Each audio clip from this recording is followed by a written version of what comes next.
This is Prince. And Bud and Maria called me in because he had just a nasty, life-threatening cut on his pastern there. And so we've been working on it for how long, Maria? About a month now? Right. Yeah, it was really large, really swollen, and really open. And I've been doing panelog, wrapping him up, and that's what I'm going to show you. And right now I have Fierce and Sweat on there because we're starting to alternate back and forth because the Fierce in this method will cause some granulation, which is what we need too. The panelog keeps the proud flesh off, and it's a super duper antibiotic type treatment, and so that's what I'm going to show you. What I'm going to show you, I'm going to pull this sweat off now, and then I'm going to show you how I wrap that foot up and that pastern and everything. So this bandage will stay on for, 2 or 3 days is how long we leave it on, because I can't get over here. If I could do it, I would do it every day, but it just isn't working that way. So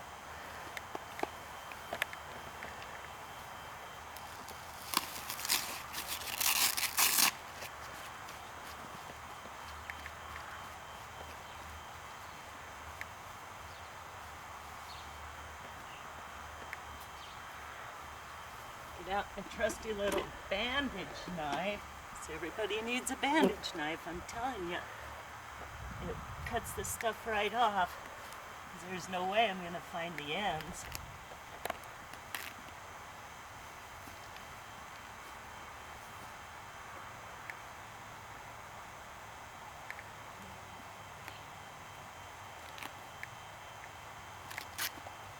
Cut through that duct tape. Isn't that great?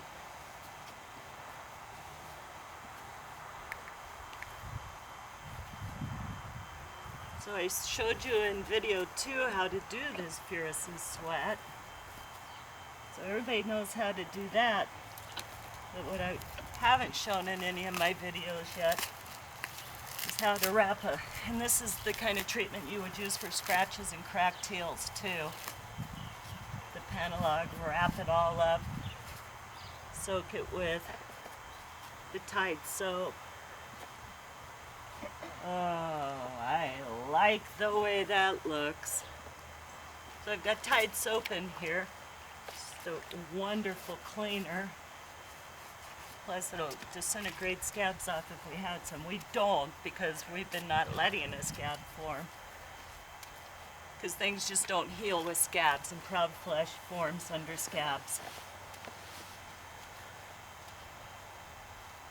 A lot of people would probably be pretty tempted to just treat this with the topical and leave it open now, but I'm not going to till it's gone. I don't want a scar on here because this is a nice stallion.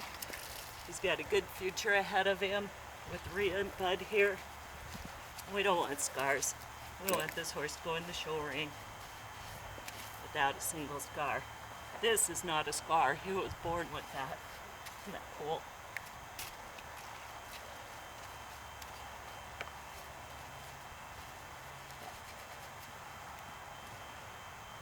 We got a lot of the swelling out of there, Rhea. Good. It's looking good. This is about the size of my hand when I started with it. At the end of the video, Rhea's going to put some pictures from start to finish on there so you'll be able to see where we've took this. What? Now we're going to rinse it.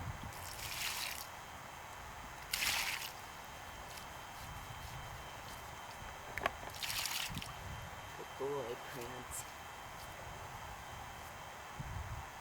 Okay, well, I'm going to dry it off and walk him around a little bit, and then I'll have to rinse the cut out a little bit more, but you can't do up a wet leg, remember?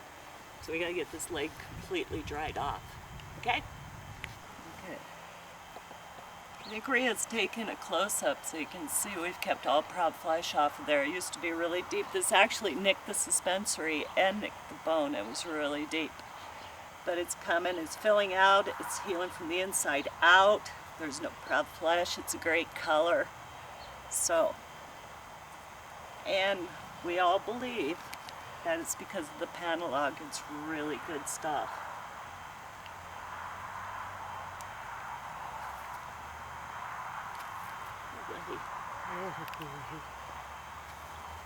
Bad boy. Good boy.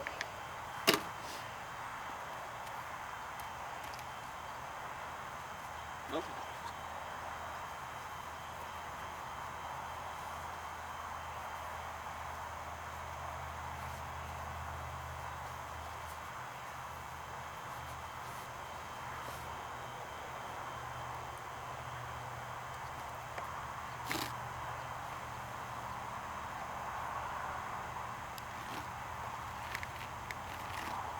I'm not pulling the vet wrap tight, just kind of snug, but not like I would for a running bandage, and we do have some good padding under there. But what I'm going to do now is go under his hoof with it and figure eight around there. That way the bandage won't slip up and it won't slip down.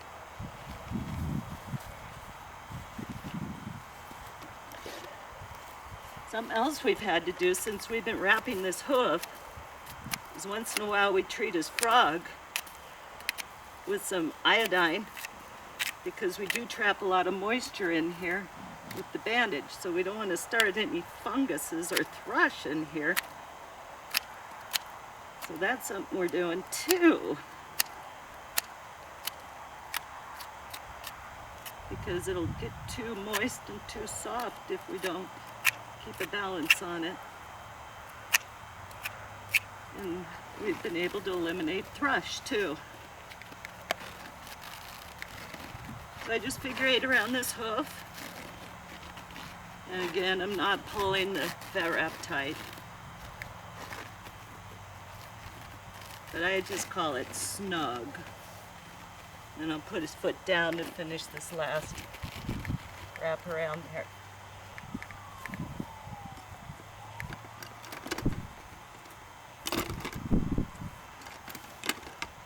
Next, I'm going to show you why we put the duct tape on there, because exercise is important for horses, all animals, people. So I go ahead and put the duct tape around the bottom of it so he can't wear through the vet wrap, and then we've eliminated our purpose of keeping it from slipping up if he wears through it. So, next step is the duct tape.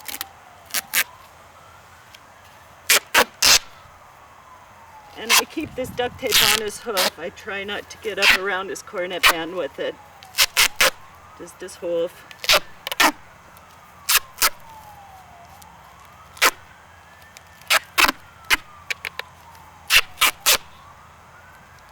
See? And the duct tape is so tough that he can't wear through it. And Prince plays a lot and runs around a lot, but he hasn't wore through it yet.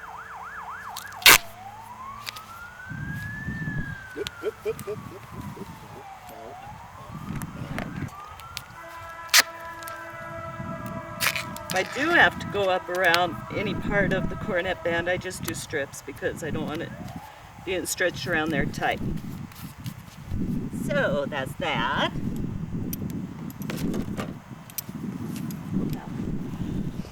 And then I put a standing bandage on so no dirt gets down inside the bandage this way. So I cover that all up with the standing bandage. To begin with, when this was really painful and sore, I was putting a standing bandage on the other leg too, because it was supporting his weight, because he was limping at the beginning. He's not at all now. Just for added support for the other leg. And that's something you always need to do if you're doing up a lame leg, is to do the other leg up just to give it a little added support since it's taken all the weight.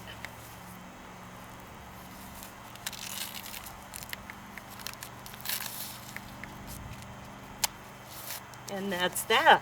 So if he had scratches here, cracked heels, or if he had grabbed a bulb with a back foot, any of those kinds of injuries, I would do him up exactly like I just did this up.